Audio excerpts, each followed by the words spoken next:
You ask Tiger to solve. This deals with linear equations with one unknown. The final result is n equals 2. Let's solve it step by step. Simplify the expression. Group like terms.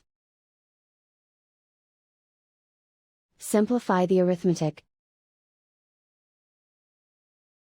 Swap sides.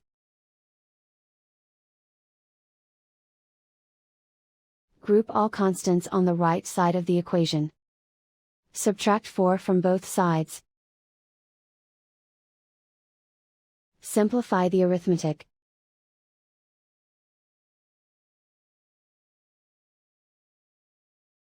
Isolate the k. Divide both sides by -12. Cancel out the negatives. Simplify the fraction. Cancel out the negatives. Find the greatest common factor of the numerator and denominator.